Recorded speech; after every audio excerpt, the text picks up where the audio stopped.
Hey, welcome to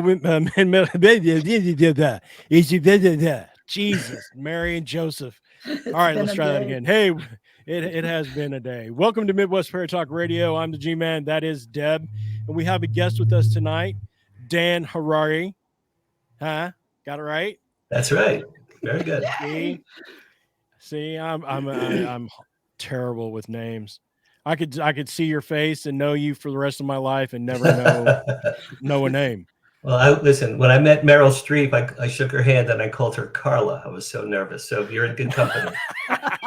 That's a true story. Hello, Carla. Nice to meet you. Carla, Meryl Carla. Streep. Meryl Streep. Meryl Streep. Did she look at you and go, "Who the hell is Carla?" She looked at me. Well, there's a woman standing next to me named Carla, and I have a touch of dyslexia, which I actually do. So when I called, I said, Carla, nice to meet you, shaking Meryl Streep's hand. And the woman, Carla, next to me went like this. And Meryl Streep looked at me like the RCA Victor dog, like, what did you just say? And then she turned and left, and the rest of the day she refused to talk to me. Oh, Oh, you'd have been my wow. best friend from that point on because I'd have been laughing at you every time I saw you. It's one of my all-time greats. I've been a Hollywood publicist 40 years. I've met hundreds of famous people. That was the biggest screw-up I ever had with a celebrity. Let me tell you that. Oh well, Wow.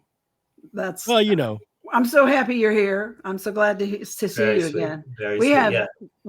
I met Dan in March of 2023 in San Francisco at a conference, and he's he's just a wonderful person. You should be my publicist, Deb. right. So, I guess where we're going to jump in first, Dan, why don't you go ahead and tell a little bit about yourself, who you are, and what you do for our listeners, and kind of give them a background there, and then we'll dig into some serious questions. Sure. It'd be my pleasure. Thanks, you guys, for having me. It's very sweet. Deb, I think you and I became friends the moment we shook hands. We exchanged books. Yes, we I did. got your book. You got my book. It was in March last year at UFO Con, Lorian Fenton's event, UFO Con. Mhm. Anyway, we'll start at the beginning. I'll do this quickly. My name is Dan Harary. I was born and raised right near Asbury Park, New Jersey. My parents were from Brooklyn. They got married. They moved to Asbury Park. I grew up in the 50s, early 60s in Asbury Park, and that's when it was really quite a beautiful, wonderful place before the riots in the late 60s burned it down to hell. And it was bad for decades until a few years ago. When I was in high school, I had very long hair. I played the drums. You'll see my electronic drums behind me. Yeah, I see those. I was in rock bands. I had light shows. And one of my bigger stories from that era is I was the stage manager and the lighting director for a concert hall in Asbury Park called the Sunshine Inn. I was only there for a few years. And guess who was the house band at that time? Bruce Springsteen. So Bruce and I worked with Bruce Springsteen in 1973 at a few of his concerts. My best friend and I, we did his lights and his stage crew. He asked my friend and I to go on the road with them. Actually, it was Clarence Clemens who asked for me and my friend to go on the road. It was roadies, 1973. And I said, Clarence, we're only 16. We don't drive. And our fathers want us to go to college. So we turned down being Bruce Springsteen's road crew. And that's a true story. I also worked with Kiss before they were famous. I worked with Fleetwood Mac before they were famous. So that was my high school years, was rock and roll. Nice. After high school, I went to Boston University. When I was there in the communications school, when I was there, Howard Stern was there 2 years ahead of me. I didn't meet him then. I met him 20 years later. But he was in the same school as me at the same time, which was kind of interesting. My friends used to talk about this crazy guy who was on the radio early in the mornings, like 5 or 6 a.m. on the BU radio station. And I said, I'm not waking up that early to listen to some lunatic. So I never heard him on the radio live at BU. But he was a star even then in the 70s. Wow. After college, I worked briefly in New York City at Columbia Pictures. A friend of mine from college got me a job at Columbia Pictures. I was in the PR department. And I got to know Brooke Shields and her mother. Brooke was 15 at the time. This is 1980. And I was in the PR department, and we worked on her film called The Blue Lagoon, which I remember that. made Brooke pretty famous. There had some sex scenes in there with her and a guy named Christopher Adkin. So the first time Brooke Shields and her mother, terrible Terry Shields, ever saw The Blue Lagoon was with me in a private screening room at Columbia Pictures on Fifth Avenue in Manhattan. The three of us watched The Blue Lagoon together. And at the end, Brooke Shields looked at me like this. I said, "Brooke, what's wrong?"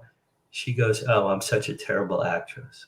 And I said, No, I thought you were wonderful. You're going to be a big star. I said, "Cheer up. You did a great job. You're going to be a big star, Brooke." I said, that's right to her face. And her mother, who everyone else called terrible Terry Shields, looked at me and said, "Dan, that's really nice of you, man. You're a really nice guy." And for the rest of the time I worked at Columbia, she was nice to me. She hated everyone else, but she was terrible Terry was always very nice to me. I was commuting from Jersey to Manhattan for that job, 4 hours a day on the bus. And after 4 months, I just couldn't do it. It was too hard. I didn't want to live on a bus. I didn't have the money to live in Manhattan. So after 4 months, I said to my boss, I said, "Look, I can't do this. I can't commute. It's too hard." They laid me off. I got some unemployment money. I spent that summer of 1980 writing this really, really bad screenplay on my mother's kitchen table. And then that fall, and this is really from the universe or karma or whatever, that fall, two different friends of mine who had just moved from New Jersey to Los Angeles called me the same week. Two separate friends who didn't even know each other called me the same week and said, "Would you like to come visit here in LA?" So I went to my father. I said, "Dad, should I go visit my friends? And they just moved to LA." He goes, "Schmuck, move to LA. That's where the entertainment business is." He goes, what are you doing here in New Jersey?" He goes, he said, "Schmuck, move to LA." That's my father said. May he rest in peace. So I looked at my father for 5 seconds. I said, "Oh, okay, I'll do that." And that changed the entire course of my life. And that's a true story. 5 seconds changed the course of my life. Yep. Fall of 1980, my two different friends, I came out to visit them. I stayed on their couches. One, I stayed on his couch for a month. The other one was a woman and her boyfriend. I stayed on their couch for a year. I lived on their couch for 1 year. And I've now been in LA. God, I've been in LA 43 years. That was 43 and a half years ago. In the early days, it was fun for me. I was penniless. I had no money. I had no car. I had no connections, no girlfriends. And just these friends. And my friends moved back to New York to get married. So I had absolutely nothing going for me, except I had youth and naivete and a desire to break into Hollywood. I had nothing else going for me. And I just interviewed and interviewed. I took buses and buses and buses for years. I didn't have a car in LA. Now, if you know LA, if you don't have a car here, it's pretty bad. It's bad. It's like the opposite of New York. Nobody has a car. Well, I left a job at Columbia because I was on a bus 4 hours a day. When I came to LA, I was on a bus for at least 4 hours a day. Again, it was exactly the same thing. I didn't have a car. I finally got a job at the American Film Institute in early 1982. The head of the American Film Institute at the time hired me. She said, "Dan, you and I both graduated at Boston University. I'm going to help you out." So she gave me my first start in LA, and I will be forever grateful to her, because without her, I probably would have curled my tail up between my legs and come back home and slept on my father's couch for the rest of my life. She gave me a start in LA. And then from there, I was there for a few years. Then I got a job at the Playboy Channel, of all things. I was became the first publicist ever at the Playboy Channel. That was 40 years ago this week. How's that for something? 40 years ago this week, the first week of 1984. And of course, I had just met my girlfriend, who became my fiance, who became my wife. So I was with a fiance wife while I worked at Playboy. And I was surrounded by, I was working with the most beautiful girls in America, quite often when they were totally nude or in skimpy little bikinis. And I'd have to go home and be with my wife and just think like, don't talk about work. Don't talk about work. Yeah, right. That was a really, really crazy time. I met Hugh Hefner several times. I hung out at the Playboy Mansion. I have a picture of me with Hefner. He's a nice guy. So I was there for a few years. Greatest job in the world for a straight man. However, the money really sucked. So then I got my next job out here at Columbia Pictures Television, the movie studios TV department in Burbank. And that job, I started meeting really famous people.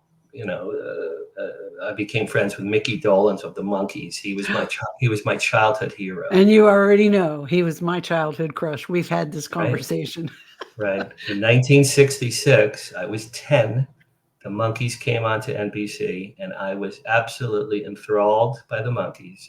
It blew my mind. I was a little young when the Beatles came. I loved the Beatles, but I didn't connect to the Beatles. And the Monkees were on TV every week. I fell in love with Mickey Dolenz. So I met him exactly 20 years later in Hollywood. I said, Mickey, I've been playing drums my whole life because of you. He goes, thanks, man. I hear that all the time. So that was really cool. Mickey and I used to have lunch and dinners and drinks, and I knew him in the 80s fairly well. And I met, when you work at a movie studio, Clint Eastwood will wave to you, or you'll see Barbra Streisand walking by, or Richard Dreyfuss. Madonna winked at me once. I said hello to Jim Henson shortly before he passed away. That was cool. That was a really cool job. But again, what happened there? Oh, Coca-Cola owned Columbia Pictures at the time. And after a few years I was there, they eliminated my division. My PR division was for syndicated TV. They eliminated the entire division. So I had no job for 2 months. Then I got a job at a very, very prestigious PR firm here in LA. It was run by a guy named Lee Salters. Lee Salters discovered Barbra Streisand in the early 60s. Wow. Lee was a legendary publicist, perhaps the most famous publicist ever. When I worked for him, Lee handled Michael Jackson, Barbra Streisand, Frank Sinatra, Whitney Houston, Dolly Parton, Jay Leno, Van Halen, I think Paul McCartney, and I know he used to do some projects for Donald Trump because he goes, "Wait, Donald, hold on a minute. I'm not in my office." He'd be on the phone with Donald. He was one of the top publicists who ever lived. I worked for him for 2 years, and I learned a great deal from him. That was really my PhD in publicity, was working for Lee Salters. He was a rough guy, and he would yell and scream at you, but boy, did I learn from him. Then from there, I went to another big PR firm where I worked for almost 8 years. And when I was there, I was a senior vice president, and I started acquiring my own clients. I had clients that were making independent films, special effects, visual effects, makeup effects, theme parks. I just would go to parties or events and say I'm a publicist. And I, for years, just was attracting my own clients, many dozens of my own clients. When I turned 40, it was in 1996, and I realized, wow, I have so many clients. I should, and I was only getting 10% of their income because I worked for another guy's company. So when I turned 40, here's the story. This is a supernatural story. I had a meeting with my boss and some clients right after I turned 40. And I should note, I had clinical depression from the age of 15 to 40 that was undiagnosed. So all through my whole life, I had depression. I didn't know I had it. At 40, I found a psychiatrist, got Prozac. I became undepressed. So about a few days later, after becoming undepressed, I'm at a meeting with my boss and these clients in Beverly Hills, Four Seasons Hotel. And my boss is going on and on about how great he is and how great his company is. And as I'm taking notes, and I have my little suit, my little tie, and I'm like hating my life, because I hated this guy, this boss. I despised him. As he's talking, I heard a voice. This is true. I heard a voice from the ceiling. I looked up above my head. The Four Seasons Hotel in Beverly Hills is a huge chandelier. And I swear to you and my daughter, I heard from the chandelier, "Dan, start your own business." I looked up, I said, what? I'm like, what? And the people at the table, my boss and these two clients, they looked at me. I stood up and they go, what's going on? I said, I have to go. I got up in the middle of the meeting. I went home. I wrote on a piece of paper how much money I would make if all of my clients now working through his company and me getting 10%, if I had the same exact clients, if I worked from home in my underwear, I'd get 100%, and I would become wealthy. I'd literally become wealthy. So I called all my clients that night. They all said, wherever you go, I will go. And a few months later, I had my own company. At the time, it was called Asbury Communications. Now it's Asbury PR Agency. That's how my company started. I probably had 1,000 clients since then, and made a lot of money. I've spent a lot of money as well, but I've had a wonderful career. And that's how my company was born. It was a voice or an angelic guide, a spirit God. I honestly don't know whose voice it was, but it said, Dan, start your own business. I said, okay. Changed my course of my life, changed my entire life. So that brings us today. I still have my own company. I'm in Beverly Hills. This is my office. I work from my home.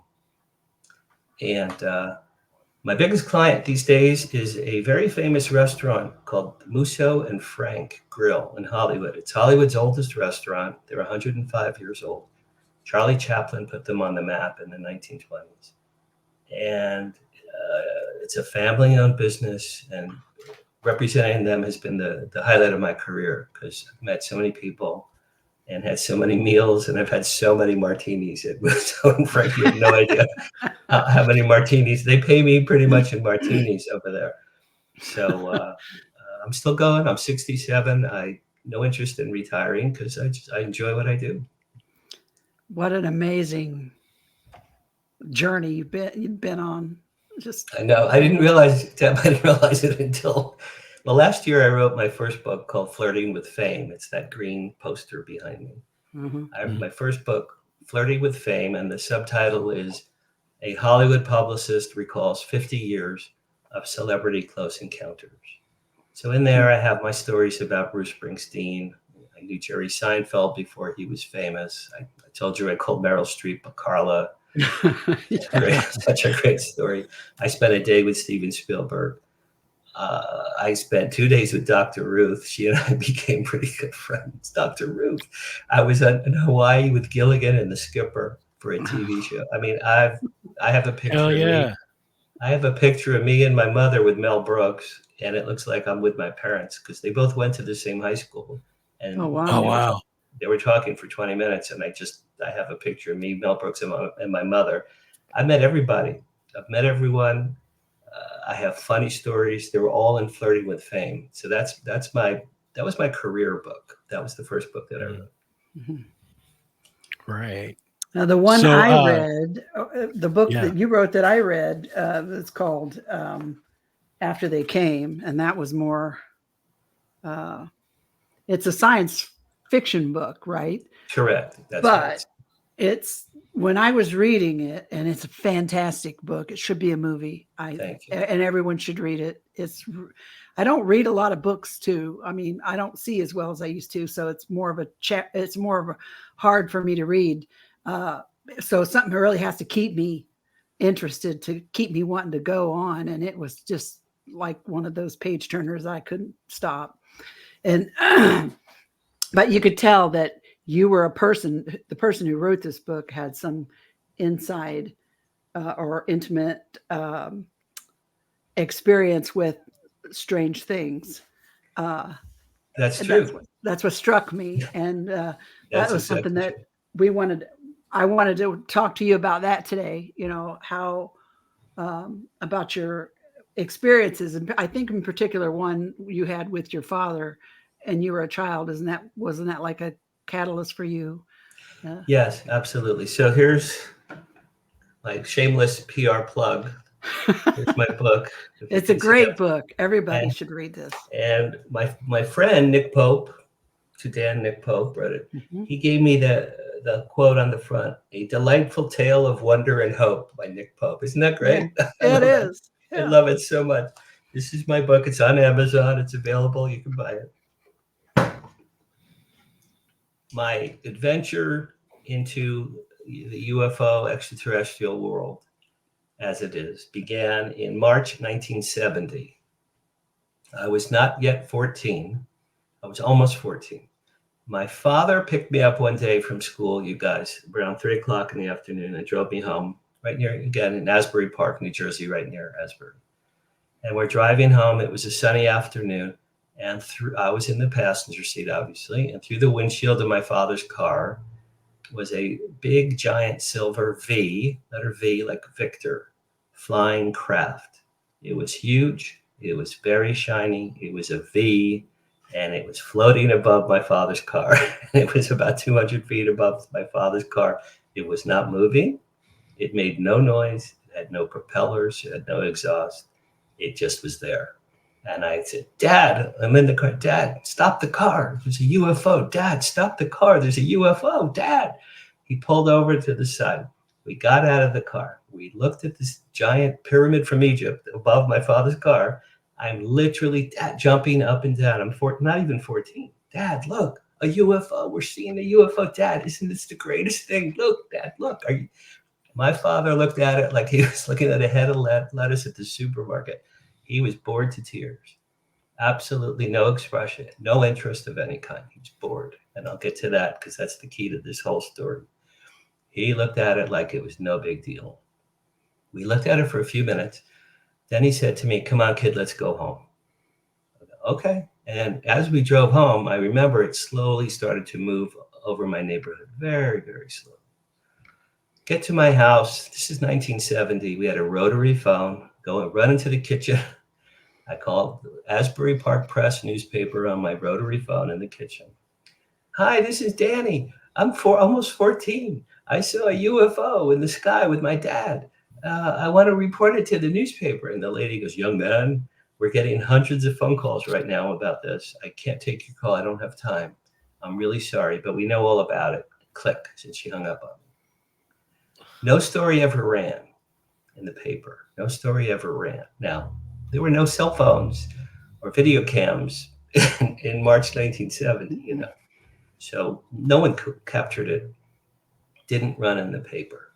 Now, the amazing thing, and there's many amazing things about that event, but one of them is I completely forgot about it entirely for 47 years. I did not remember that event at all for 47 Wow. years. Okay. That was number one. I'm going to give you the key highlights of my path here. That was number one. Cut to 1996. I'm now divorced. My wife and I got divorced. I had 2 kids. I have 2 kids. At the time in 96, my son was 8, my daughter was 6. My ex-wife and my kids moved out to Lancaster, California, which is near Edwards Air Force Base. So I used to visit them. I was living in Culver City at the time. No, I'm sorry. I was living in North Hollywood at the time. I used to visit my kids on the weekends after I got divorced. So when my son was 8, it was May 1996, and he wanted a telescope for his birthday. So I got him a telescope, drove out to see my kids for that weekend. On the night of his birthday, we were looking up at the sky, and Lancaster is the high desert in California. You can see the stars and the planets. Just crystal clear. There's no smog out there. It's beautiful. So through the telescope, we saw the moon, we saw Mars, we saw Saturn. We looked at all the cool stuff you see through a telescope. And as we were going to pack it up and go into the house to go to sleep, I saw a bright, off-white colored, egg-shaped thing in the far right corner of the sky. And it was pretty bright, and it was moving very quickly in a straight line from the right side of the sky in a straight line all the way across the sky to the left part of the sky in an exactly straight line. I said to my son, I said, Jordan, look, there's a satellite. That's a satellite. Had to be. Well, what else could that be? So it went all the way to the far left side of the sky. Then it stopped in place. It stopped in place. Think about that for about 30 seconds. Didn't move. And I thought, oh my God, that satellite's going to plummet to Earth. Something happened. Something's terribly wrong with that satellite. Okay, 30 seconds later, it reversed course and went all the way across the sky, same exact line that it had gone originally. It's back to its source spot. And I'm jumping up and I said, oh my God, what is that? And I said to my son, I said, that's not a meteor. It's not a comet. It's not a plane. It's not a rocket. It's not a missile. It's not a helicopter. That's a UFO. What else could that possibly be? Nothing travels like that. What can hover like that and then go back? Mm. I've told that story last year to Jimmy Church, among other people. And Jimmy said, Dan, at Edwards Air Force Base, they test military craft that are using reverse engineered technology. I believe that was Edwards Air Force Base testing something. I really do. I think that one was military. That was my second one. That was 96. Now we come to what year? Now we come to the year 2007. I happened to go into a bookstore one day in LA. It's next to a movie theater. I was waiting for a friend. We were going to go see a movie. And he was late. I went into the bookstore and I saw the paranormal books aisle. And I'd never seen anything like it before. I'd never heard of paranormal, but I didn't know that was a thing. And, there's books about the history of ufology and crop circles and the pyramids and Bigfoot and witchcraft and Eric. Yeah, they used to put it in the occult section here where I lived. And that's where you found it. It's almost like the porn. It's like the porn section. It's like you don't want to. Don't go back there. Right behind the red curtain. Yeah, the little room. I remember the occult books. Yeah, but this one said paranormal, and I really wasn't familiar with that idea. So I saw all these books, Richard Dolan's book, Eric Van Daniken, Zachariah Sitchin. I'm like, wow. I said, where have these been hiding, and where have I been hiding? I bought about a dozen books in a bag. I had a heavy bag of books. I read all the books, and I realized how much information about the universe I did not know at all. And maybe more importantly, I read about MUFON. I'd never heard of MUFON. I didn't know what MUFON was. I never heard of it. This is 2007. So I looked up MUFON, and they just resurrected them again. They have monthly meetings at the time it was in Studio City. And so I joined MUFON LA in 2007. The first and every month's meeting had a guest speaker. Well, boy, did I get lucky. My very first guest speaker for my very first MUFON, Giorgio Tsoukalos. Oh, wow. This is Dan Harary, Ufology Class 101, right? And it's Giorgio. Now, this is 2 years before the Ancient Aliens TV show. Mm-hmm. He did 90 minutes, essentially, on everything we've since seen on Ancient Aliens. Mm-hmm. Roswell, the pyramids, Eric Van Daniken's theories, the Easter Island statues, Stonehenge, petroglyphs, cave drawings, Betty and Barney Hill, Travis Walton. It was like the greatest hits. It was the greatest hits of ufology. I was like this. I was like, oh my God. And I literally had tears. I'm like, oh my God. And I'm thinking to myself, this is all the information my parents, my teachers, and my rabbi never told me when I was a kid. This is like human history that no one knows about, but some people apparently do. Mm-hmm. It blew me away. I cried. That's how amazed I was. I went up to Giorgio afterwards. I shook his hand. I think I hugged him. I said, Giorgio, thank you, man. I said, you just changed my entire view of the world just now. He goes, cool. Thank you. That's really cool. So that's true. That was the beginning of my modern era. That was 07. 1 year later in 08, I had a girlfriend named Barbara. She was a writer for TV. And she and I went to a MUFON meeting in 08. And Deb, do you know the name James Gilliland? Yeah. You know who he is? Mm-hmm. In 08, one of the MUFON meetings, the guest speaker was James Gilliland. Now, he owns the ECETI Ranch. It wasn't called ECETI at the time. but it's now called the East Ranch. It's in Washington State at the base of Mount Adams. Many, many acres of land at the base of Mount Adams. And he spoke, I think it was in May or June of '08, and he said, 4th of July weekend, '08, 3 days, I'm having seminars and lectures at my property. Come out, come stay at the ranch, and at night we're going to sky watch for UFOs. Now, during this MUFON presentation, he was showing films and videos and slides, still pictures of classic UFO flying saucers in the sky above Mount Adams. And I'm like, oh my God, this is like the Holy Grail. This is like Bethlehem of ufology right here. Yeah. So I begged this girlfriend, I said, please, can we go? Please, can we go? She said, okay. So we spent 3 days at James Gilliland Ranch, July 4th, '08 weekend. Friday was like people like Nick Pope and William Henry and people speaking and showing films and lectures and slides and panels and all that stuff. There was a movie about orbs, I remember, which I'd never heard of. And then at night, they built a bonfire on the field, and people would sing and play guitars and tambourines and dance around the fire, and we'd look skyward. So the first night was Friday. We're looking up for hours and hours, and your neck hurts after a while when you're looking up. You guys know this. Friday night, hours and hours, absolutely nothing. Okay, fine. Second day, lectures, panels, seminars, films, the fire with the dancing and the guitars. The next night, the Saturday night, we're looking up in the sky for hours and hours and hours, absolutely nothing. And my neck was hurting, and I'm thinking, man, this isn't going to happen. This is just not going to happen. There's no chance. The third and final day was a Sunday. More lectures, films, and seminars, fire, dancing, guitars. Looking up for maybe hour and a half, nothing. I grabbed my car keys. I said to my girlfriend, I said, Barbara, if we leave right now, we can beat the traffic.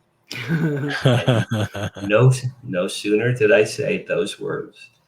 I don't know how big it was. A black craft appeared above our heads from nowhere, just appeared above our heads. It was so black against the black sky. To this day, I don't know how big it was or what shape it was. I couldn't tell you. But it hovered above, it cut off the moonlight above us. And we all looked up, and this thing was above us a few hundred feet. And underneath the craft was a large, let's call it glass or crystal dome, right in the dead center underneath. And the dome, he started to burst out. I'm sorry, my brother just called. Started to burst out very bright emerald green light from this dome. Very, very bright, beautiful emerald green light, like emerald green from the Wizard of Oz, that color green. Nice. And above us, like beep, beep, beep, beep, beep, the light. It was almost like Morse code, now that I think about it. And we were all looking up and absolutely mesmerized, all of us. It was like a classic, the scenes in the X-Files when, Gillian Anderson and Duchovny, and there's something remarkable, and they're like that awe face. 200 people were like, oh my God, there it is. Look at that, right above us. And the feeling I got from the light, which I can still feel it in my heart to this day, this is in 2008, the feeling I got was, hello, we're here, we're in the neighborhood, we wanted to say hello, we know you've been waiting for us, sorry, it took us a couple days to get here, we love you, everything's cool, don't be afraid, have a nice evening, be well, be kind to others. All was wonderful. It went on maybe 12 times. Then it stopped, the light stopped flashing. And then the thing took off. It just took off and vanished. I cried. I just started to cry. I was like, Barbara, I can't believe it. She goes, I know. We were crying. People were crying, hugging, kissing. It was a remarkable moment in my life. Really, truly a remarkable moment in my life. And again, I can still feel it right here. Yeah, I've heard similar stories from people who've gone to his ranch for his he had those often. I wanted to go. I thought it would be really cool to go sometime. I never got a chance to, but I'll give you a little secret. I do a lot of sky watching, and I have neck issues. Right. So I bought one of those gravity chairs so I can like flat out just like lay down, look straight up. That would have been very helpful, Deb, for that Yes. weekend. Yeah, that would have The been only great. problem is I end up nodding off if I get too comfortable. I probably would too. So after that, I knew instinctively that was not man-made. That was not. I knew. I just felt. I still feel it. That was not human beings in there. That was not a China balloon, China weather balloon. Mm-hmm. That was something extraordinary. And so I believe that one craft was extraterrestrial. Okay, so that was 08. Now, I'm raising kids. I have my business. I'm chasing after women who won't give me the time of day. All the usual stuff in my life for years and years and years. Now we come to the year 2017, which is 7 years ago now, right? 2017. My father passed away April 2017 in Florida. I said goodbye to him. My brother and I said goodbye. He had stage 4 cancer and Alzheimer's at the end. He didn't know who he was. My brother and I said goodbye to him before he passed. So I get the call. So I went to a deli in LA to get a pastrami sandwich for lunch and to mourn my father in my own way. I go to this deli. I ordered my sandwich. The guy walked away. And now this is a true story, and it's absolutely very hard to believe, but this really happened to me. I was sitting there minding my own business, thinking about my dad. A beam of energy or light or something, a beam from heaven or God or the universe shot into my head right here, the right side of my head. Hard, a beam shot into my head. Through my eyes, I then projected a home movie that I watched just like I'm looking at you guys right now. I saw being projected through my eyes the 1970 UFO sighting I had with my father. I watched it. 47 years later, I watched it. I was like, oh my God, what is happening to me? I am seeing a buried, not just recalling. My mother goes, oh, you remembered an old member. No, I didn't remember it, Mom. I watched it. It played for me like an old home movie. I watched it. I saw me and my dad at the car and the V, and I'm jumping up and down. And my dad looking at this thing like he was bored. But then at the end of this home movie, here's this remarkable part of this home movie. At the end of this, my dad winked at me. And he said, come on, let's go home. Winked at me. Think about that for a second. And he said, let's go home. Then it shut down. The movie stopped playing. And I'm like, what the hell just happened? Then, for whatever reason, I asked my waiter for a pen. I said, I have a pen. He gave me a pen. On the white paper placemat on my table before me was a piece of paper placemat. I took a pen. My hand, not me, my hand, then wrote the following things. Write a book about benevolent aliens. Lead character's father knew about UFOs. And then I wrote capital A, capital T, capital C, and then my hand stopped moving. Okay, so now I'm like, what the hell is happening here? I look at it, I go, well, I guess I'm supposed to write a book about benevolent aliens. I guess my dad must have known about UFOs, and I couldn't figure out ATC. I'm like, hey, what is that? What is that? And then it occurred to me, it meant after they came. That was the title of my book. It was given to me. It was given to me from above. Literally was given unto me. I finished that pastrami sandwich. I raced home, and every day and night for the next 8 months, I wrote that book. Now, here's what I've not yet mentioned. My dad was an electronics engineer and a physicist for the U.S. Army for 45 years, 1951 to 1996. My father did top secret work for the military. He never discussed his work with anyone, including my mother. After he died, I did research and I discovered my father helped to invent military drones. How's that? My father was one of the people that helped to invent military drones. He did tell us that he always worked with radar and missiles. We knew he did radar and missiles, but we didn't know about the drones. I called my mother after he died. I said, Mom, did Dad ever talk about UFOs? He worked for the Army for 45 years. She said, early in his career in the 50s. Now, my dad started at Fort Monmouth, New Jersey in 1951. That's only 4 years after Roswell.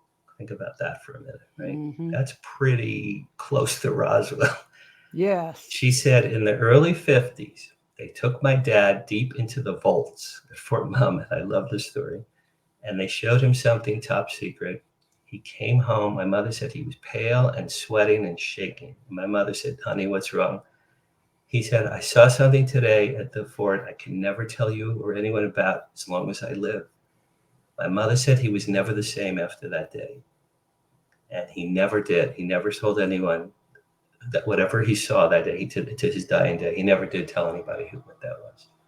So if we put all these clues together, my dad worked for the military, 45 years, top secret. He invented drones. He saw something top secret that he couldn't tell. Well, it had to be an alien or a craft. What else? What else could it possibly have been that would have scared my father to that level? Okay, so he saw something.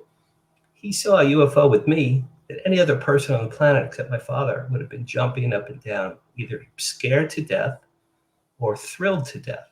My father was like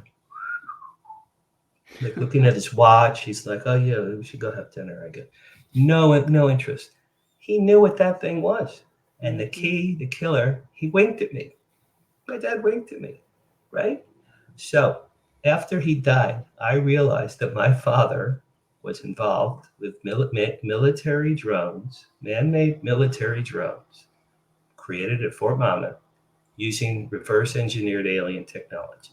I am 100% convinced that's the case.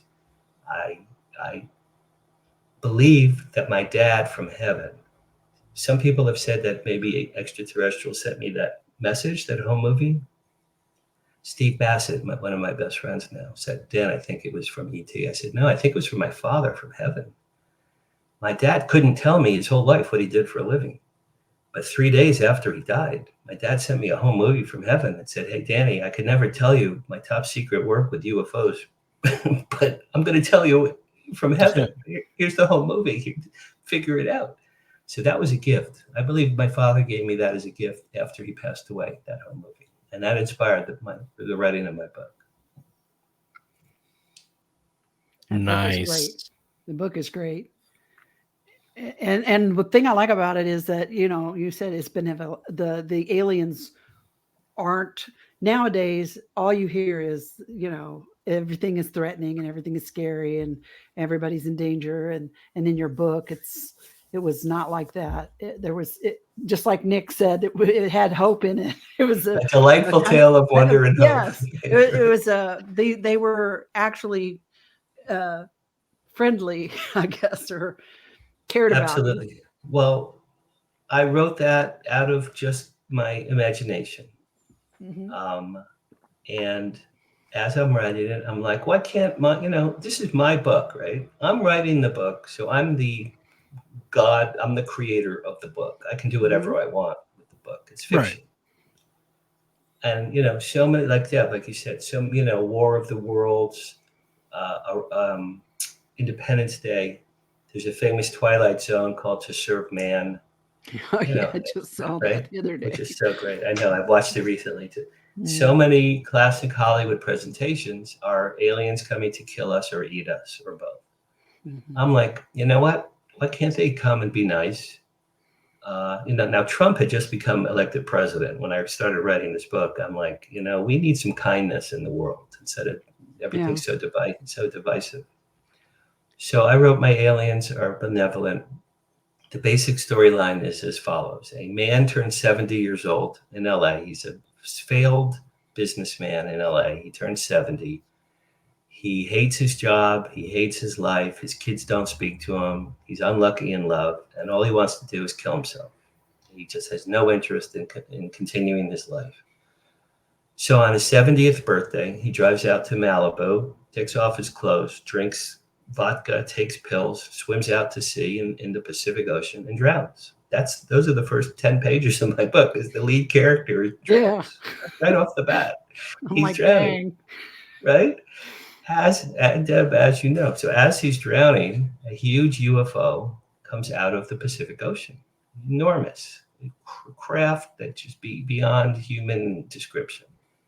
It comes right out of the Pacific because it knew he was going to be there. You later find out, and it beams this man on board, saves his life, slowly hovers over all of Los Angeles, and stops at Dodger Stadium. Now I ripped that off from um, the day the Earth stood still. I mean, I really did. I ripped it off, but no one's ever done Dodger Stadium, so I came up with that one.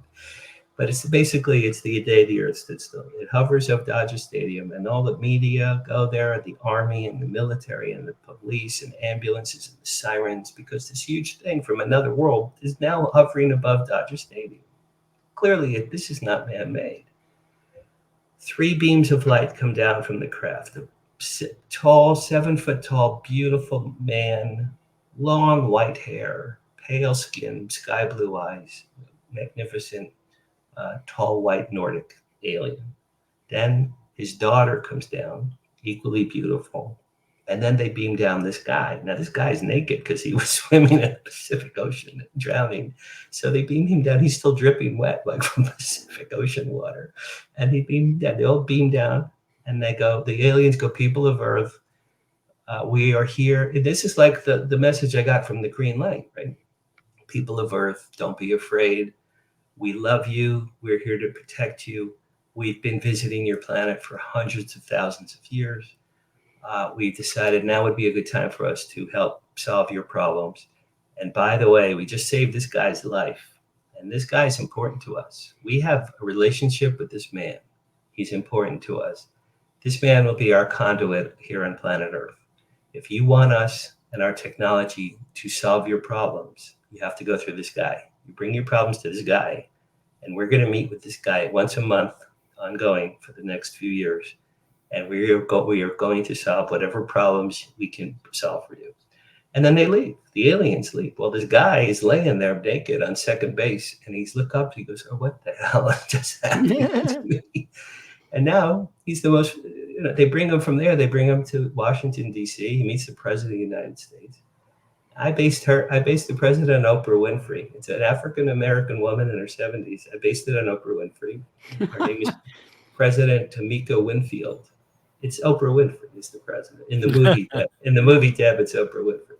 Yeah. And she's like, "Who the hell are you? Like, why did the aliens save your life and say, they love you? And what's that?" He goes, "Madam President, I don't have the slightest. I have no clue. I have the slightest idea what's happening." He goes, I was drowning myself. I hate my life. I just want to be dead.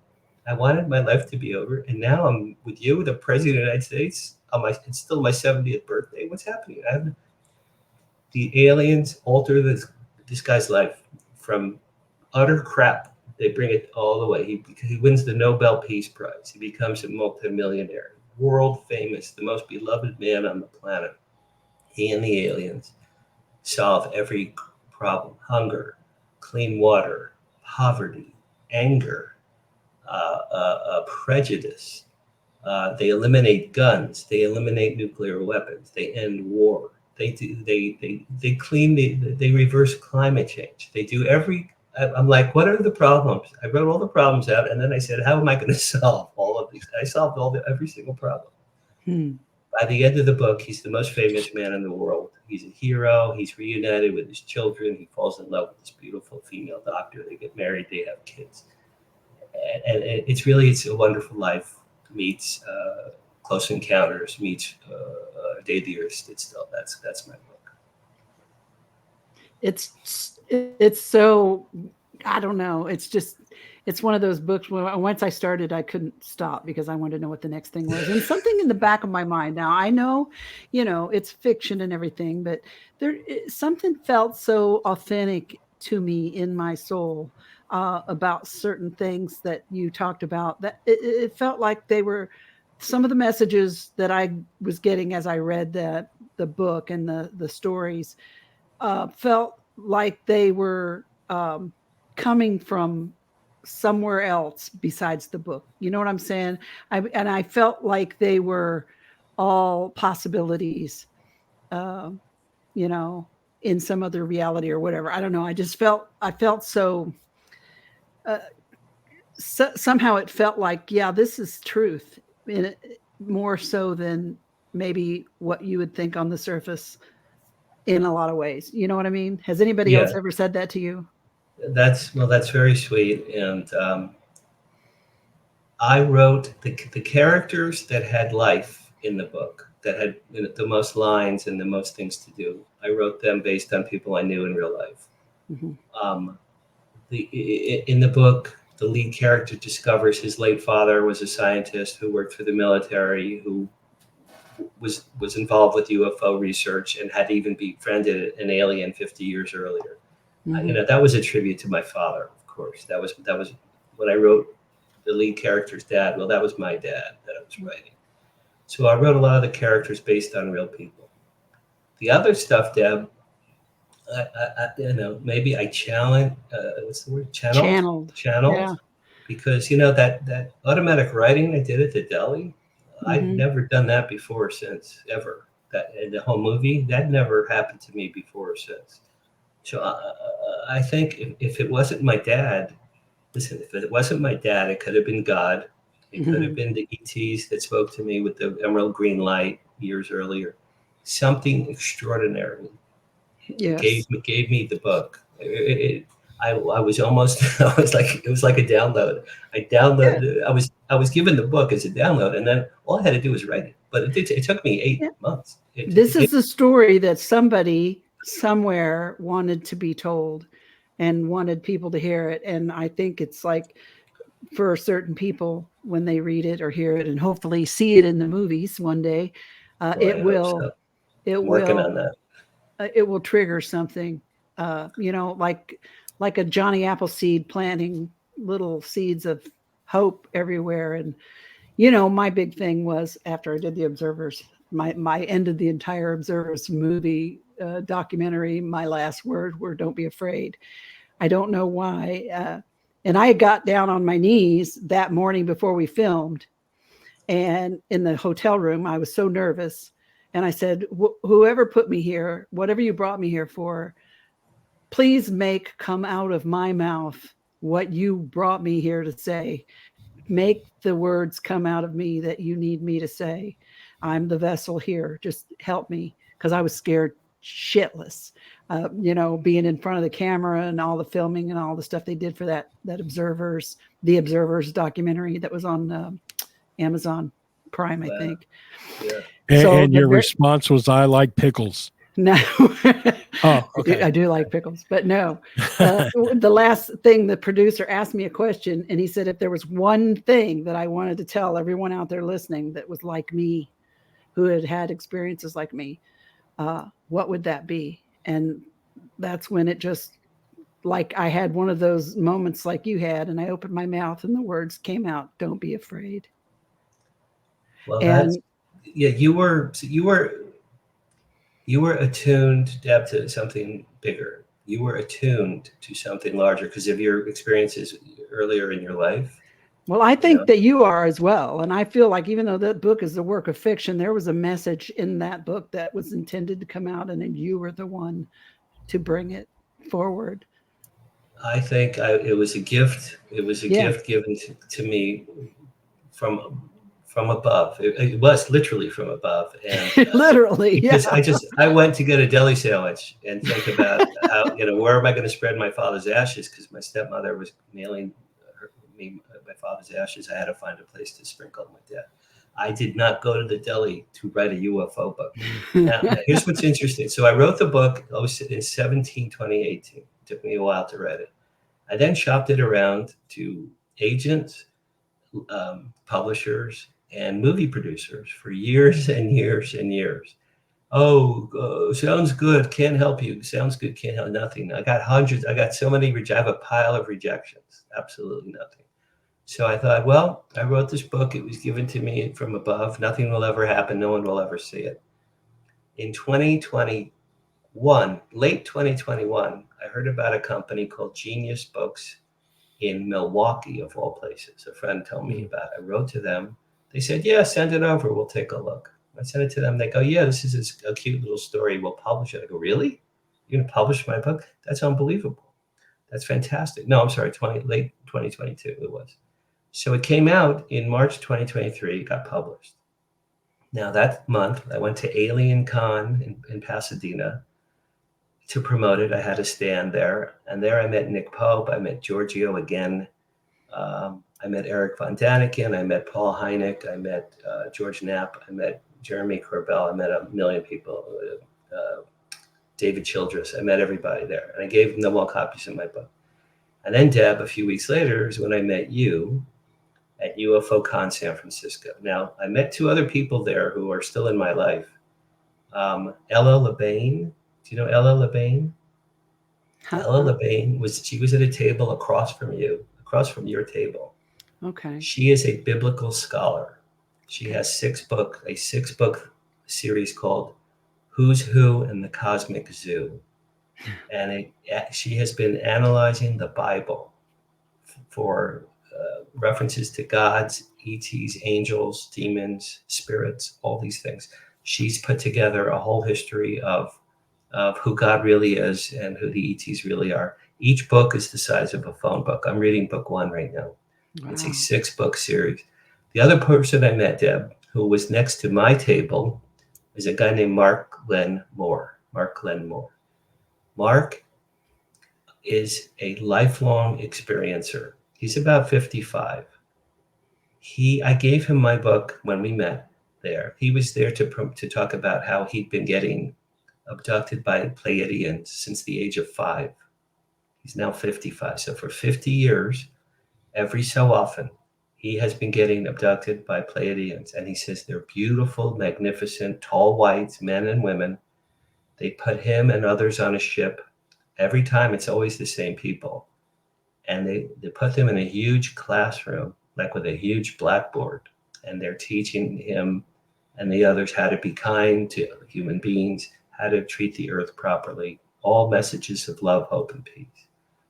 So I happened to give him my book. I said, Mark, you look like a good guy. Let's be friends. Here's my book. Less than a month, 3 weeks later, Mark called me. He goes, Dan, I just read your book. He said, how did you know to recount in your book exactly my experiences that I've had my whole life with these tall whites? How did you know that? He goes, what you wrote is exactly what I've been experiencing my entire life. He goes, it was like reading my life story. I said, really? He goes, yeah. He goes, it's one of the greatest books I've ever read. It has to be a movie. I'm going to tell all my friends. And he goes, Dan, clearly this book was given to you as a gift from above. I said, wow, okay. So, yeah, I don't know why or how. Okay, so anyway, also at UFO Con, I met Stephen Bassett. You probably know Steve Bassett, who Stephen Bassett is.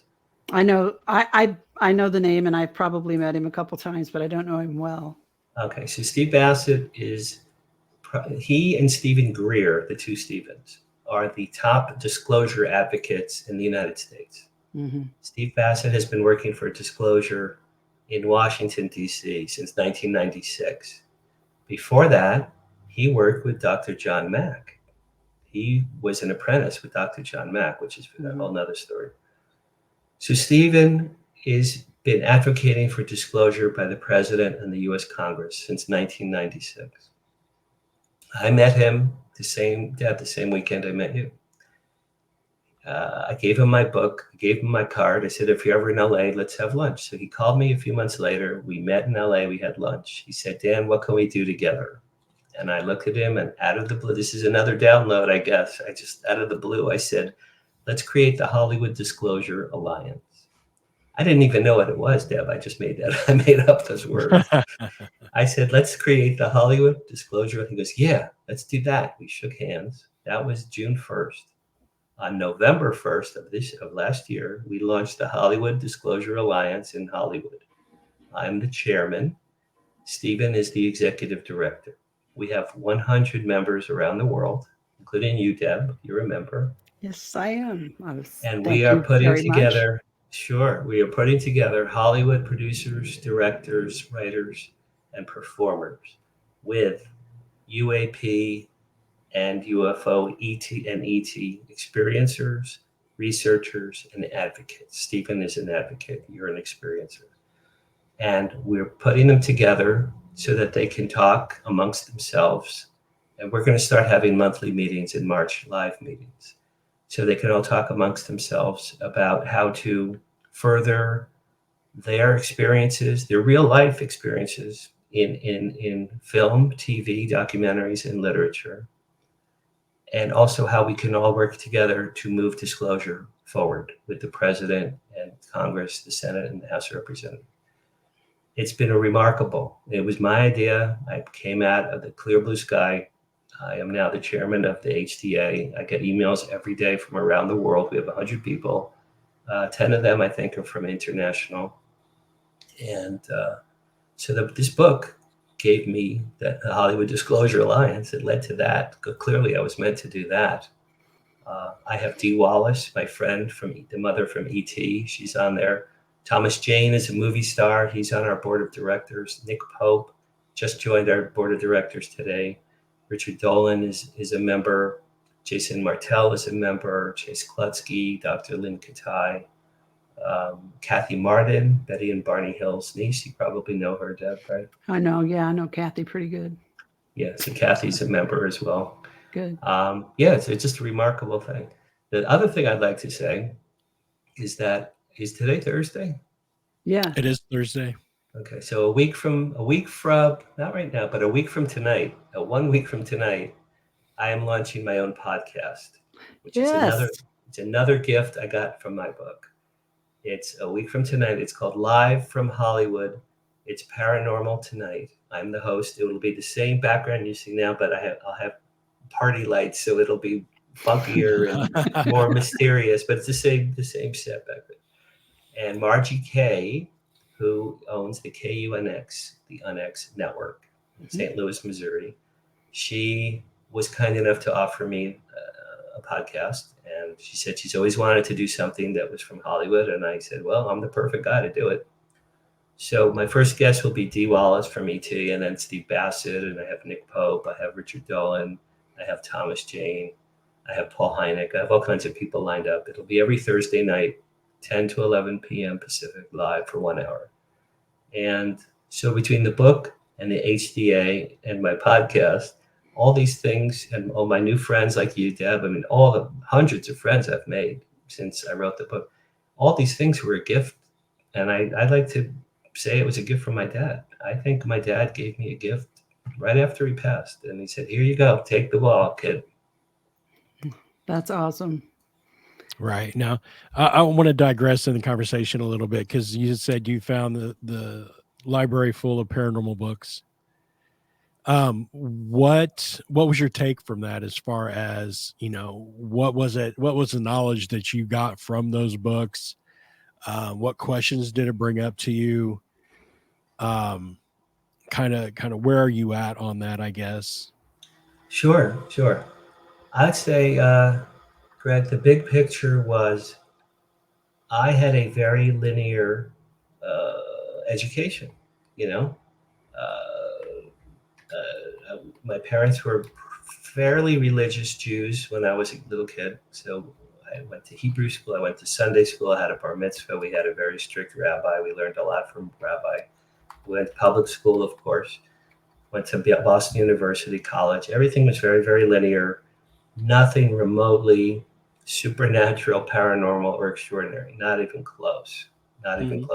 Never challenged, how did Moses really part the Red Sea? Oh, yeah, God helped. Oh, God helped him. Oh, okay. How did the Israelis build the pyramids? Oh, ropes and pulleys. Okay, yeah, I guess so. Right? Linear all the way through. Then you go to the paranormal and you read. First of all, I think the first book was Eric Von Däniken, and I read was Chariots of the Gods. Oh, that's a classic. A classic. And I read that, and I'm like, oh my God, why isn't this taught? Doesn't it make sense? Why didn't I read this book in 8th grade? Why didn't my teacher, even if they said it's fiction, right? Nothing. I had never been exposed to any of those things.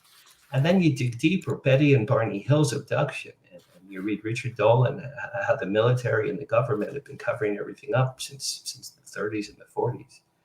and Zechariah Sitchin, and Nibiru. I don't know about Nibiru, the Planet X and all that. That sounds like it could have happened to me. And then Hoagland with there's bases on Mars, there's bases on the moon. Oh, then you go, really? Oh my God, how come we don't know this stuff?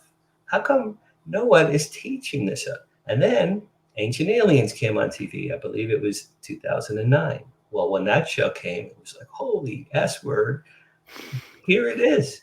This is the lost information that none of us were given. The younger generation, I guess, will grow up with ancient alien theory, and they'll know about many of these things. But boy, and now when you revisit Moses alone, right? Moses in Exodus, parts of the Red Sea. Well, there was a craft in the sky. Do you know this? And I'm going to read this to you. This is the very, very first page of my book. This is from Exodus in the Hebrew Bible. Okay. This is from Exodus, Hebrew. This is about Moses and the Israelites wandering through the desert.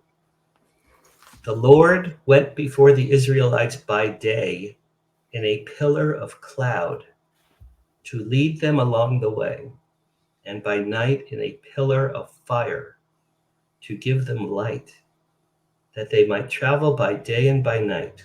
The pillar of cloud by day and the pillar of fire by night did not depart from before the people. Well, that's a UFO. Right. That's an enormous UFO. Exodus 13:21-22. That's a UFO. That was above Moses and the Israelites. It did not depart from the people. Okay. How did Moses part the Red Sea? The UFO helped him. How did Moses get the 10 Commandments? The UFO helped him. Moses talked to a burning bush. That was the UFO was talking to him. When Moses descended Mount Sinai with the 10 Commandments, he was in the Bible, he was glowing because he had been gone so long. He was glowing. They said he maybe had radiation or something.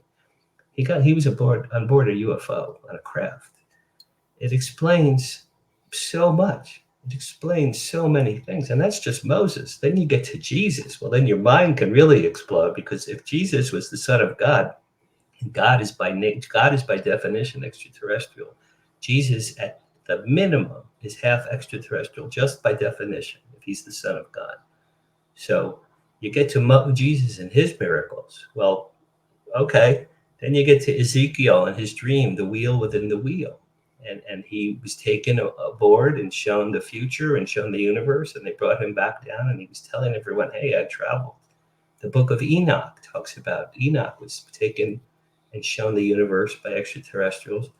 The book of Enoch was not put into the regular Hebrew Bible. It was excluded from the Hebrew Bible. According to Eric von Daniken, it was too controversial to put in the Hebrew Bible. It explains this is an old guy who traveled the universe with extraterrestrials. Why couldn't that have been in the Bible? Why not? Why weren't we taught that? And I think a lot of, I was going to say, a lot of the things they had they didn't have the words to describe things like we have today. So they used their time period, Sure. There was no airplane or craft or vehicle. Mm-hmm. They didn't have that. They barely had wheels, right? Right. The ropes and pulleys. My mother says, they built the pyramids with the ropes and pulleys. Each of those stones is what, like 10, 20 tons? Yeah. And they pulled millions of stones by ropes and pulleys from the Nile. I don't think so. Probably, no. I really don't think so. That's not how that happened. The Easter Island Moai, huge, as 30-foot tall statues. Apparently, after they were sculpted, they walked. Did you ever hear this? They walked into place. They were described as walking into place until they rested. This is all extraterrestrial stuff. This is not normal mankind stuff. This is from others, and we were not taught this hidden information. So all my friends and relatives, they know I'm so into this. Some of them are open-minded. Some of my people think I'm just absolutely batshit crazy. But I'm very passionate, because I say, look, you think I'm crazy. I've been studying this stuff for 20 years. When you study it, and with an open mind and an open heart, if you study it, really study it, and watch documentaries and read books, you know, and meet the Eric Von Daniken and the Giorgios and the Paul Hyneks and the Steve Bassett's. I've met all these people. I know these people. This is not bullshit. This stuff is real. And so we're just hoping to spread the word. This is not a cult. This is not Scientology. This is real humankind history that we were not given. And that's why I'm so passionate about it. I agree. Reality is, I believe that the history of humanity, as we've been taught, is nowhere near the actual truth of the matter. That we know jack, really, about where we come from, how long we've been here. I have the feeling that I personally feel like we may have done this before. I mean, maybe here on this planet, maybe on another planet. I mean, we got technologically advanced and then screwed up and ended up back on, in the caves again and worked our way back up again. I mean, I fully believe that history that we're taught in school is nowhere near factual. And I don't know how anybody could possibly know. I mean, the history that we know is written by man. And I think that's part of the problem as well, because everything gets lost in translation. I can tell you, I went down to the Ohio River, I casted out a line, I pulled back in a 3-inch guppy. But when I tell you the story, I'm going to tell you I pulled out a 12-inch largemouth bass. And I mean, that's how I'm going to write it down. So now my son sees it. He goes, wow, he said a 12-inch. Well, I think he told me at one point it was 15. His son is going to go, Grandpa did this? No, he said it was 20. So, I mean, the more you look at it, and it's the same with ancient text. If man grabs a hold of it, it's their perception of what they want it to make things out to be. Right. That's and it's hard for me to get behind a lot of ancient texts and books and stuff like that have been translated so many times in so many different ways and so many different languages that we're losing the meaning and the true story in translation. Well, plus if you add in, Greg, various ice ages, the dinosaurs, the great floods, the missing continent of Atlantis. Mankind on the earth has probably had several do-overs. Okay, if let's say it's God, and I'm sure there is a God. There has to be God, because God had to have created the aliens, so there has to be God. Let's just give it that. God, here's my theory. God created the heaven and earth. Everything goes, okay, this is cool. Need some life on Earth. He put the dinosaurs there. They were there for hundreds of millions of years. He couldn't have been too upset about dinosaurs right off the bat. Either he got tired of them, or, and some friends of mine floated this recently to me, what if the ETs were flying by the Earth? They go, wow, look at that beautiful planet down there. Let's check it out. Well, there's dinosaurs down there and T-Rexes. We can't hang there. They're these idiot huge thing, they'll eat us. So maybe they sent the asteroid or asteroids that ruined it. I mean, the dinosaurs were wiped out relatively quickly after hundreds of millions of years, and suddenly the dinosaurs are gone. Well, someone planned that. That had to have been planned. Then, there's talk in the Bible about giants. My daughter's obsessed with giants. Well, maybe there was a race of giants. David and Goliath. Goliath was a one-eyed giant. Some people think Bigfoot was an extraterrestrial hybrid with mankind that didn't go quite right. It's part Neanderthal caveman, part ET. It came out to be Bigfoot. Well, Bigfoot isn't that communicative. Maybe they're like, no, he's not quite right. Let's do another do-over. So human history has had quite a few do-overs. Göbekli Tepe, wherever in Turkey or wherever Göbekli Tepe is, these structures that are way older than anything other structure on the earth that we even know about. Well, that had to be made by men, by physical men carrying stones and things. And the steps are huge. I mean, who were these giant steps built to walk up? Right. Because it certainly ain't us. Right. My son years ago went to Machu Picchu, and he called me. He goes, "Dad, we had to climb the steps." He goes, "These steps were not made for normal men. They were made for giants because this in between each step," he said, "was just enormous." So, well, if giants made Machu Picchu at the top of a mountain, well, that would make sense to me. Mhm. If giants lugged the stones for Stonehenge and those enormous stones and put them upright, giants, well, maybe giants did that. That could make sense to me, right? There's so much we don't know. There's just so much we much. don't know. Have you ever, and I've always been fascinated with and wonder, have you heard of these out of place artifacts, things that they dig up that should not have existed in the time period that they were found in? Sure, you know, sure. Well, those the things. Piri Reis map. Yes. The Piri Reis map has Antarctica detailed from the sky perfectly before there was any ice in Antarctica. It was made by human beings from the sky, and there's no ice in Antarctica. Well, they say that had to be hundreds of thousands. Who made that map? Where did that map come from? There's some kind of time. I think it was like a timekeeping computer or something found in the ocean off of Greece. It was a fluke artifact. It was some kind of a machine. It was found, I think it was found in the 1800s, and it's some kind of futuristic machine that could calculate the stars and the planets and all. It was like a computer. It was completely out of time and place. There's so much stuff I don't think anyone on our planet really knows the whole picture, really. Maybe the ETs, if the ETs come and say, hey, like in my book, hey, not only have we been here, we helped to craft mankind. I have that line. We helped to craft mankind. So if they come and they say, look, you humans, it's time you learned. We've been here for 5 million years. We killed the dinosaurs. We messed up and we created Bigfoot. That was an accident. That was an oopsie. We built the pyramids. We built Stonehenge. You can imagine, like, everyone watching TV go, oh, that explains I understand. That would be great. Right. We got a question from one of our watchers here. The Peanut Gallery, JV. Yeah. Do you think we'll ever get full disclosure?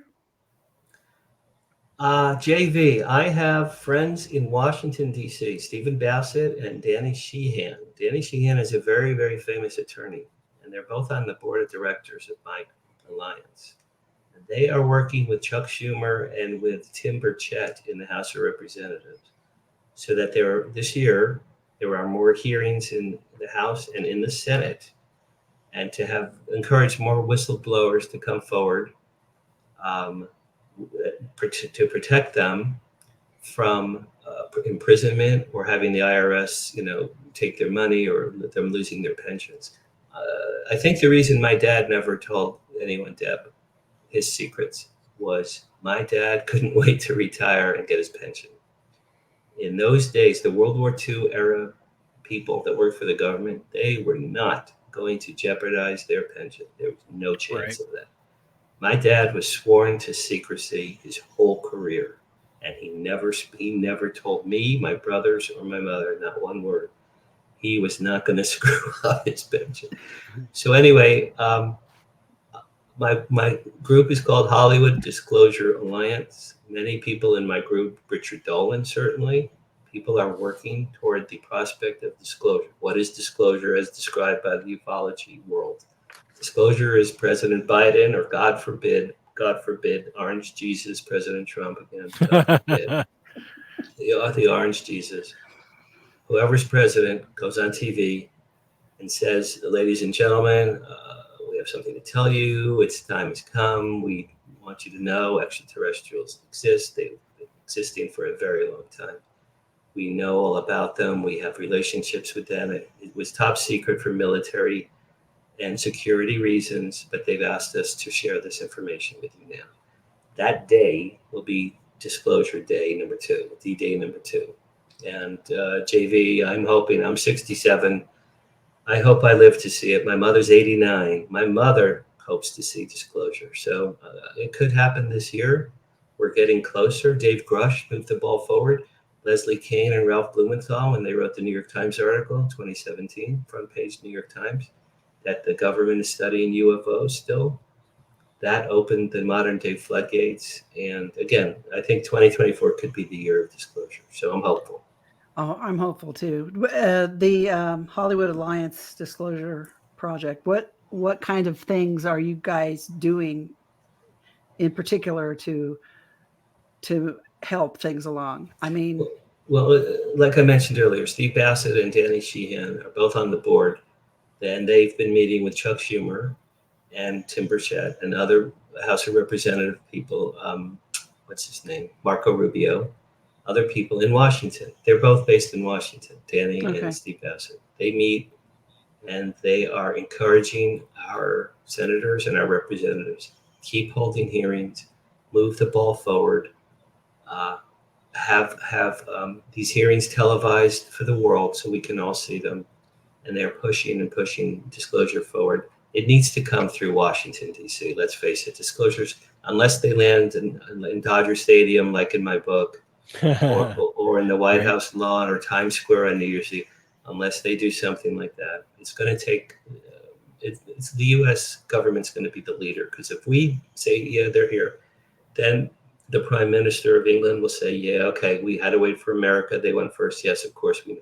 Israel completely knows. Israel knows. Israel, they probably know more than most countries. Russia absolutely knows.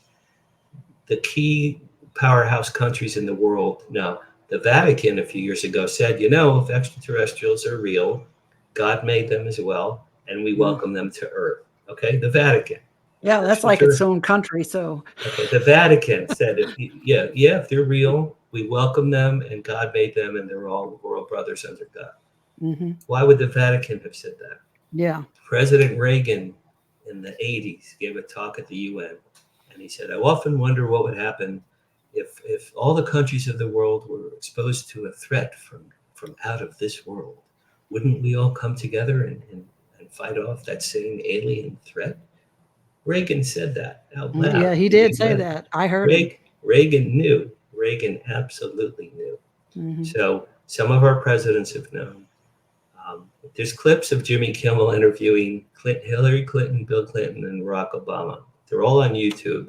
If you watch those clips, you see how uncomfortable Obama was. He goes, Jimmy, I can't talk about that. I can't talk about that. I can't tell you. They're so uncomfortable because either they know or they know if they say a word, their families are going to be buried in the desert. So disclosure has to happen. You can only keep a secret at this level for so many decades. It has to come out at some point. Mm-hmm. And I think the terrible thing is most people already know or have an idea. It's ridiculous that they're holding it back. Yeah, I think millions of people either want to believe or are open-minded.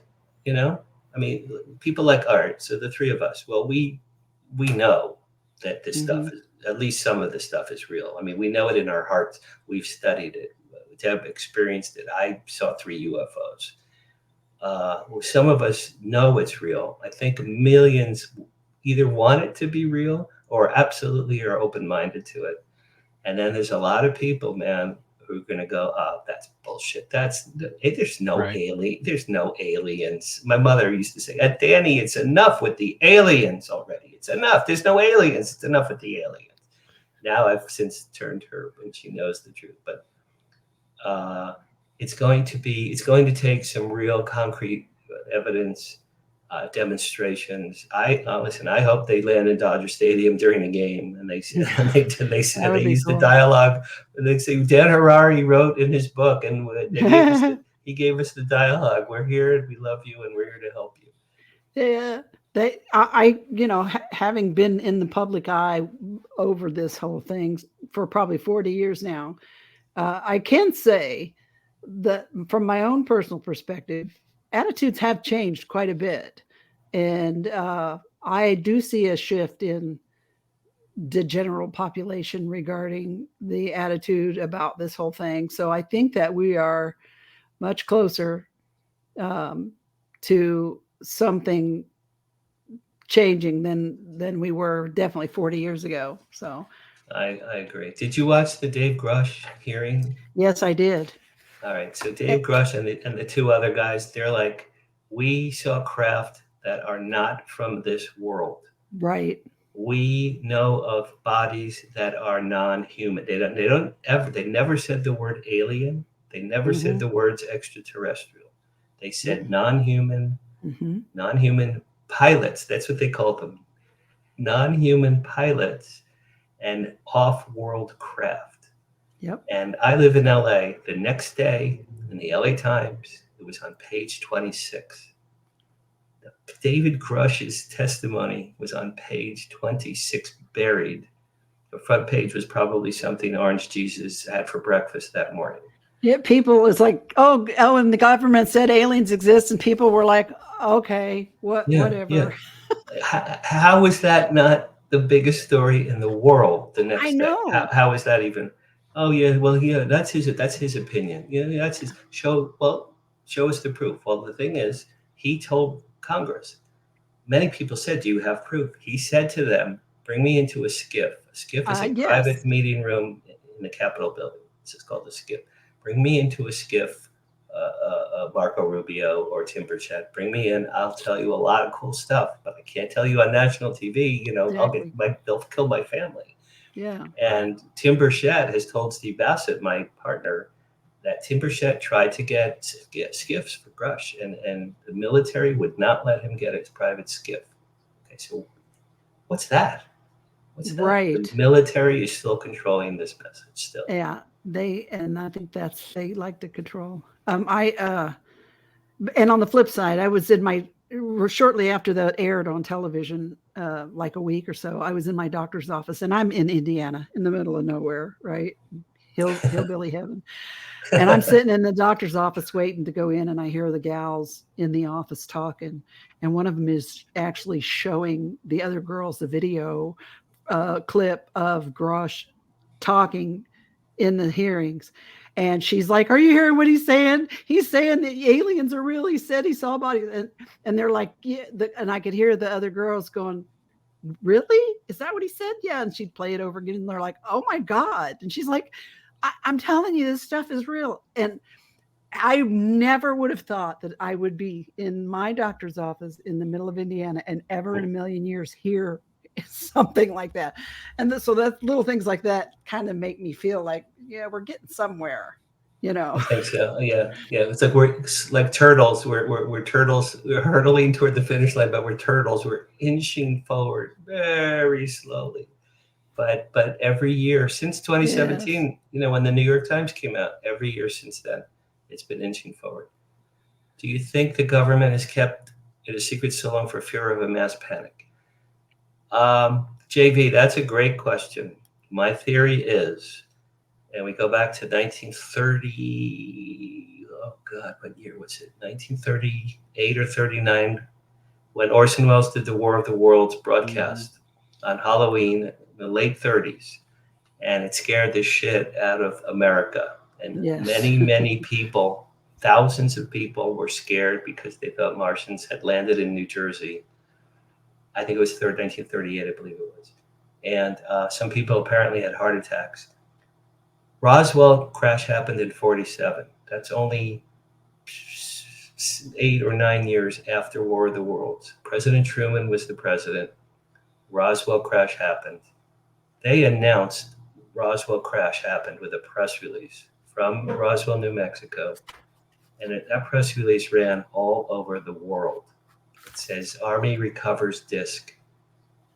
Well, when Truman and his people in Washington realized that the Roswell PR department, this would have been my job. If I had been at Roswell, I would have been the publicist there. It would have been me. When Truman and his people realized, they put out a press release that said the Army has an extraterrestrial craft. Their heads must have exploded.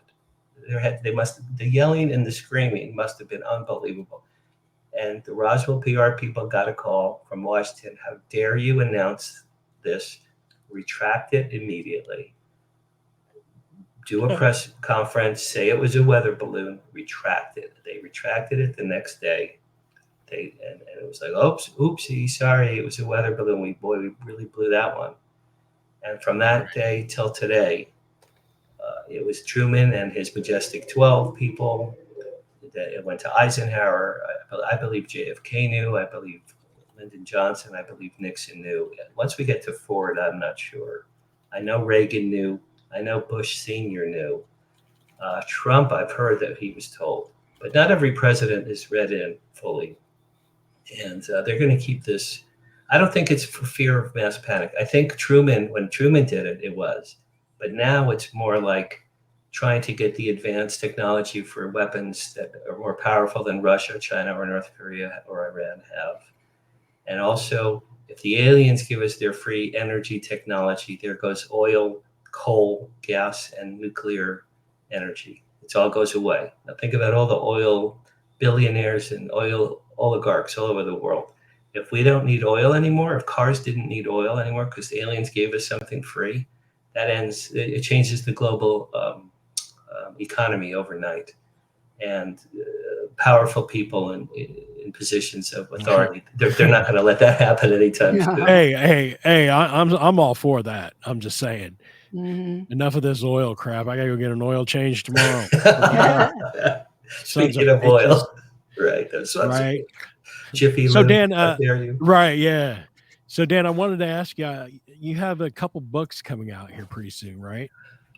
Yes, thank you for asking. So just to recap, I have two that are out already: Flirting with Fame and After They Came. Those are on Amazon. And if you like me, please check those out. This May, I have two more books coming out. Just by coincidence, they're both coming out in May. One is called My Paranormal Life. A Hollywood insider reveals tales of the supernatural. I think that's what it's called. What we haven't gotten to today, and maybe if you want, we could do part two another time. After my dad died, his ghost visited me in my bedroom several times. In 2003, my dead grandfather was a poltergeist in my house. When I was 5, I fell off a sign. I think I died. A gargoyle creature saved my life. The story I told you about, Dan, Start Your Own Business, from the chandelier, the home movie download at the deli when I saw a home movie from 47 years earlier. I have had paranormal experiences, dozens of them, my entire life. So last year I had nothing to do. I said I might as well write another book. So that's called My Paranormal Life. That comes out in May. My other book is purely a thriller. It's a fiction thriller. It's called 5, like the number 5. I walk 5 miles every other day, and for the last 4 years. And on one of my walks, I'm like, Dan, you need to write one more book. What's it going to be called, Dan? I don't know. I walk 5 miles every other day. Maybe I'll call it 5. Okay, 5. I'll call it 5. So then I had the title, and then I had to have a book. I had the title, and then I had to have a book to go with the title. I did it in reverse, that one.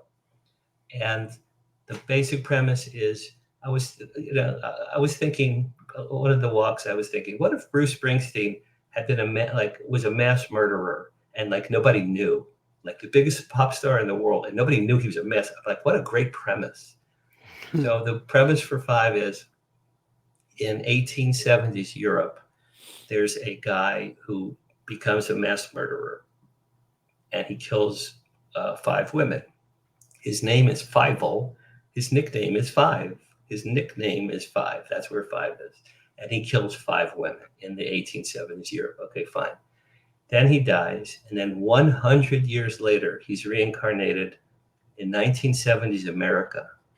And in his new incarnation, he becomes the biggest pop music star in the world. But he's still a serial killer. And he doesn't know why. He's killing people, but he doesn't know why. He's reincarnated. He's a reincarnated serial killer. And I threw stuff in from my paranormal life and my childhood, and I just cut and paste. That's coming out in May also. It's called 5. So Oh, that sounds interesting. Nice. I don't know where that one came from. Yeah. You're a busy Well, guy. right. That's what I'm saying. So Dan, put out your socials so people can find you. Sure. The best ways to find me, well, go to HollywoodDisclosureAlliance.org, and you can read about that group. I'm there, Deb's there. Greg, if you want to join, let me know. Right And on. you can contact me there.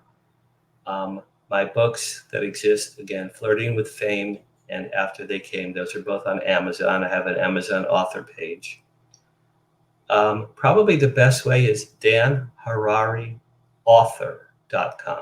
danharariauthor.com. That's my writing page. All my books are there, and my future plans and my biography, and me with every famous person you could think of, all the fun photos I have with me with Spielberg and Jerry Seinfeld and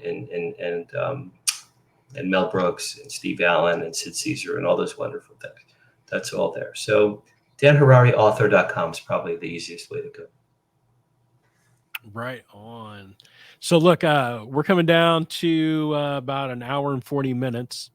Wow, that went pretty All right. fast. It did. It was wonderful. But it was, and I appreciate you coming on and talking with us. I'm kind of more of the paranormal side of the show, and of course, Deb does the UAP UFOs, but it was very interesting hearing. I'm going to check out your book. Comes highly recommended. That's very sweet.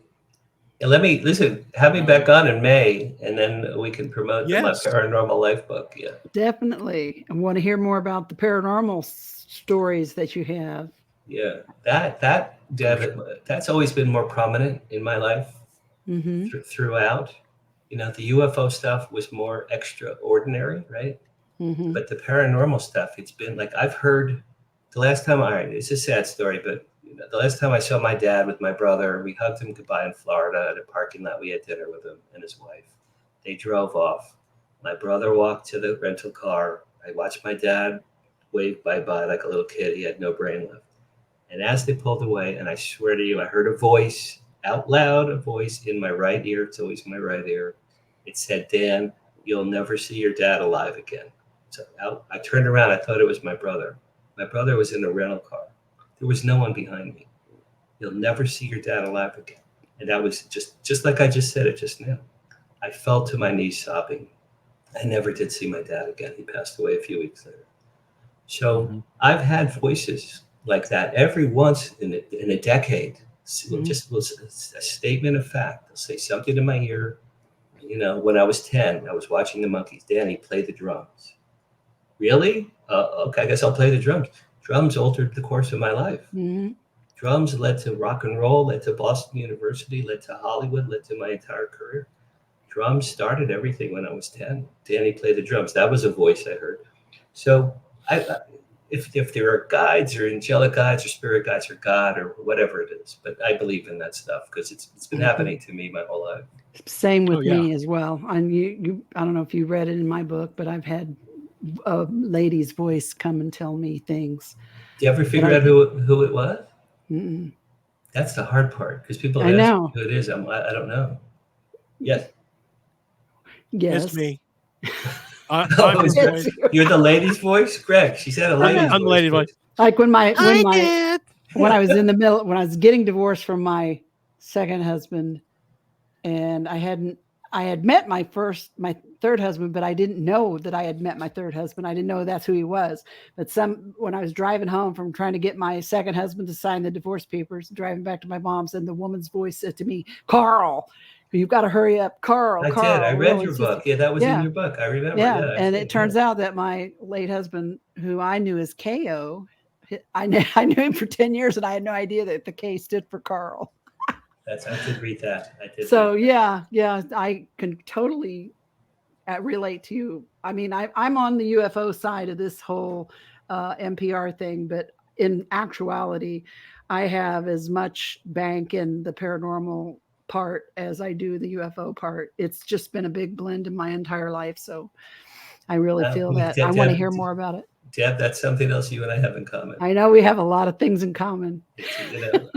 Listen, since the book came out, I have befriended wonderful people like you and Kathy Martin and Nick Pope. I had dinner with Nick Pope two weeks ago. Nick Pope is one of my best friends, literally. That's awesome. My daughter goes, Dad, it's so cool. You and Nick Pope are friends. We email each other almost. Nick Pope, he's one of my best friends. Steve and I'm Bassett, really close with Richard and Tracy, his wife Tracy. I'm going to be interviewing them in April. They're great. I love them. I should mention this. I am the publicist for Contact in the Desert 2024. Oh, wow. Yeah. So I don't know if you guys will be there, but if you are, please let me know. We can hang. Oh, I wish I could, but I can't afford it. Oh, me too. It's the place to be. I hear all my friends are going. All the That's a really, friends are talking Steve about Bassett invited me last summer, and I shared the room with him, and he turned me on to it. And I met George Norrie and Dolan. I met Dolan and Katie Page. I'm like, wow, this is the best one. It's the best one. It is. I've never been, and I would love to someday. Plus, it's in Palm Springs. It's like gotta hit 100 degrees. First. It's 100 degrees. There's girls in bikinis at the pool, and you're listening to Nick Pope. I mean, how does it doesn't get better than that? Well, yeah, that's right. Well, it's been so good to talk to you and to hear all your stories, and I really appreciate you coming on and being with us. I couldn't wait. I was looking forward to this. I was really looking forward to it too. And I'm having you on, Deb. I don't remember when. I think May, but I have you. We're gonna reverse this one in a few months. Yep, I will be there. That's great. Bells on. Thank you very much. Let's stay in touch. And Greg, it's great to meet you. And nice let me know when this was live, so I'll be able to get the link after the fact. Obviously. We absolutely will. And yep. Great. All right, you guys have a great evening. Thank you for everything. Thank you. Thank you. See you, Dan. Thanks. Bye. Bye-bye. Bye. All right. That was a good show. Man, he is a plethora of information and what a life. Stories. Yeah. Right? Yeah. He's had a wonderful life. Yeah, the triangle UFO thing. I mean, I've seen it myself a couple times. Not necessarily that close. I mean, don't get me wrong. I didn't see anybody waving back out the window at me. But I mean, anything is possible. Mm-hmm. But no, great show. Remember, guys, go out and check out his book on Amazon and pick it up. And he's got 2 more coming out in May. Deb's going to be on his show. We'll post a link on our Facebook pages if you guys want to run over there and check out Deb. Check out Deb. I'll comb my hair and everything, I swear. No, you won't. You're lying. It's a wig, people. She wears a weave. That's all I'm saying. If I paid for this, I'd be suing somebody. Refund. Yep, Oops, I'm knocking shit off my desk. So, all right, guys, I want to thank you guys for hanging out with us tonight. Our first show back after the holidays. We hope everybody had a great holiday and, Christmas, New Year's. And we did. We got to spend it at home and hang out with everybody. So that was cool. And then I had to go back to work and it sucks. But, it's always hard for me to go back to work after the holidays or after any holiday because I'm like, F these people. I don't want to do this shit no more. They can kiss my ass. And then I'm like, I got to get a paycheck. So hi ho. You better it's be nice. To work we go. Yeah, I play nice with others. They'll watch your videos and you'll be in trouble. That's all right. We're going to make it here one day. We're not going to need that flipping job. We'll just do podcasts and YouTube videos. Yay. That'll work for me. Hells yeah. So, all right, guys, remember next Thursday night, 9 p.m. Eastern, 8 Central here. You can look us up on YouTube at Midwest Paratalk Radio. We're on all podcast formats, Spotify, Apple Podcast, Podomatic. I said Spotify. Yeah. I'm old, man. Come on. I'm older than you. I'm 10 I ain't years as crispy older I ain't as crispy as I used to be. Oh, well. But Dan James said a good guess. Yeah, he was a good guy. I had a good time talking to him. Yes, so, thank all right, you guys. again, Dan. Thank you so much for coming. for sure. So I guess let's more or less, we're out of beer out of here. We'll see you guys next Thursday night. Oh my gosh. Am I going to have to start doing that? You might. Hold on, I'll pull my head out of my ass again, using it as a stupid hat. Next Thursday night, 9 Eastern, 8 Central, here on the Midwest Paratalk Radio Network. Check us out, MidwestParatalkRadio.com. You can also check out our shop page. Deb's book is on the shop page. Go over there, pick it up. You can also check her out on Amazon. And that being said, we'll see you guys next Thursday. Bye. Boo-bye.